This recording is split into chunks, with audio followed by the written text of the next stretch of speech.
Hello, everybody. Welcome to We Love Meditation and We Love Money.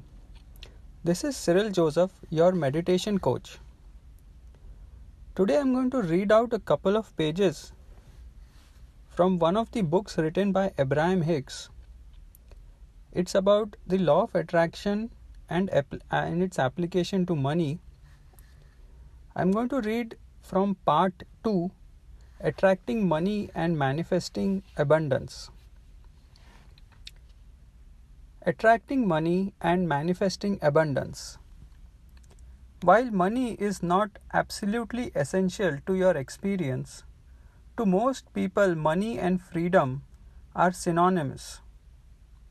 And since an intense awareness of your right to be free is at the very core of that which you are, it then follows that your relationship with money is one of the most important subjects of your life experience. And so, it's no wonder you have such strong feelings about the subject of money. Although some people have discovered the freedom of allowing large amounts of money to flow through their experience, it's more often the case that because you're experiencing far less money than you need or desire, most of you are not feeling free. It is our intention here to clearly explain why this financial disparity exists, so that you can begin to allow the abundance that you want and deserve into your experience. As you read these words and as you begin to resonate with these law-based truths, you will align your desire with the abundance of your world, and then the evidence of your newfound alignment will soon become apparent to you and others who observe you.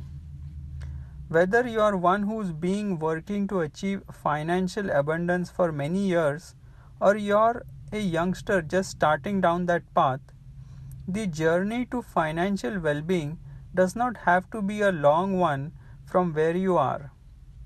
And it does not require large amounts of time or physical effort. For we are going to explain to you in simple and easy to understand terms how to utilize the leverage of energy that's available to you.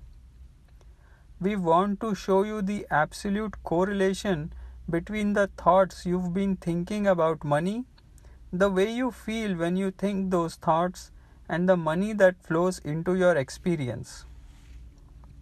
When you are able to consciously make that correlation and you decide to deliberately direct your thoughts accordingly, you will access the power of the universe, and you will then see how time and physical effort are rather irrelevant to your financial success. So we'll begin with the simple premise of your universe and of your world. You get what you think about. Often people say to us, that can't be true because I wanted and thought about money for as long as I can remember, but I continue to struggle and not have enough money. And what we tell them then is the most important thing for you to understand if you want to improve your financial situation. The subject of money is really two subjects. Money, plenty of money, the feeling of freedom and ease that plenty of money can provide. And second, absence of money, not nearly enough money, the feeling of fear or disappointment that the thought of absence of money induces. Often people assume that because they are speaking the words, I want more money, they are speaking positively about money.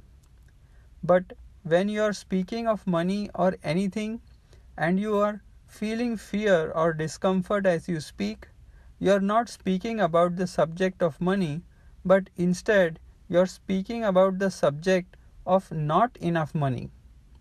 And the difference is very important because the first statement brings money and the second holds it away. It is of value for you to become aware of how you are really thinking and, more important, how you are feeling about money. If you are thinking or saying things like, "Oh, that's a very beautiful thing, but I can't afford it," you are not in the vibrational place to allow the abundance in that you desire. The feeling of disappointment that is present as you acknowledge that you cannot afford it is your indicator that the balance of your thought is pointed more towards the lack of your desire than towards the desire itself. The negative emotion that you feel as you acknowledge that you cannot afford something that you want is one way of understanding the balance of your thoughts, and the amount of abundance that you are actually experiencing is another way of knowing it. Many people continue to perpetuate the experience of not enough in their lives simply because they don't think beyond the reality of what they are actually experiencing.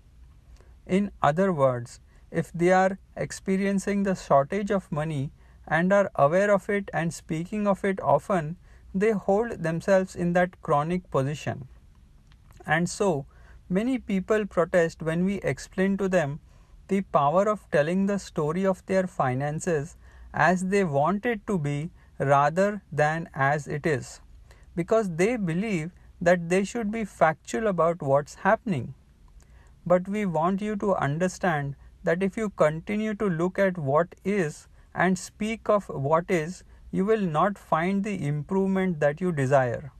You may see a parade of changing faces and places, but your life experience will essentially show no improvement. If you want to effect substantial change in your life experience, you have to offer substantially different vibrations, which means you must think thoughts that feel different as you think them. First, find the vibrational balance. The things that you have and the things that you do are all meant to enhance your state of being. In other words, it's all about how you feel, and how you feel is all about coming into alignment with who you really are. When you tend to your alignment first, then the things you gather and the actions you perform only enhance your good feeling state of being. But if you do not find that vibrational balance first and attempt to make yourself feel better by bringing more things into your experience or participating in more activities in order to try to make yourself feel better, you just get further out of balance. We are not guiding you away from accumulating things or from taking actions, because all of that is an essential part of your physical experience. In other words, you intend the wonderful experience of exploring the details of your physical world in order to help you personally determine your own joyous growth and expansion. But when you try to move forward from an imbalanced footing, it's always uncomfortable. If you'll begin by identifying how you want to feel or be, and then let your inspiration to accumulate or do come from that centered place, then not only will you maintain your balance, but you will now enjoy the things that you gather and the things that you do. Most people do most of their wanting from a place of lack. They want things in many cases simply because they do not have them. So the having of them does not necessarily satisfy anything deep within them, because there's always something else that they do not have. And so it becomes a never ending struggle to try to bring one more thing that still will not be satisfying into their experience. Because I don't have this, I want it. And then they really think that getting that will fill the void, but that defies law. Any action that's taken from a place of lack is always counterproductive and it always leads to more of a feeling of lack.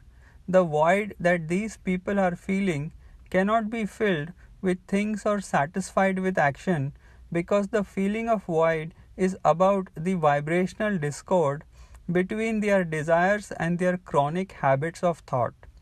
Offering better feeling thoughts, telling a different story, looking for positive aspects, really doing things that you want to do, looking for positive what ifs, that's how you fill that void.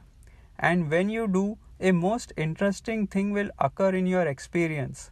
The things you wanted will begin to flood into your experience, but these things that you've been wanting will flood into your experience not to fill your void, because that void no longer exists. They flow in because your void no longer exists. Certainly, you will gather many magnificent things into your experience. Our message is not for you to stop wanting, having, or doing. Our message is for you to want and accumulate and do from your place of feeling good. This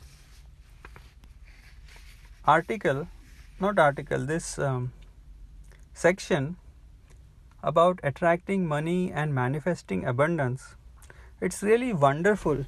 It explains how we can change our feelings about our goals, about our financial situation, about our intentions, and look at how we feel when we plan something, when we want something, when we desire something.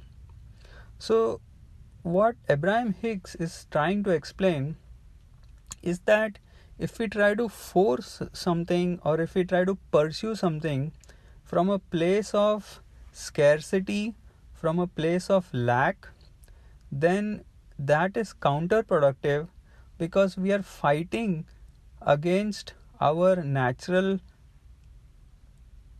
laws, or we are fighting against the way abundance or prosperity comes into a person's life.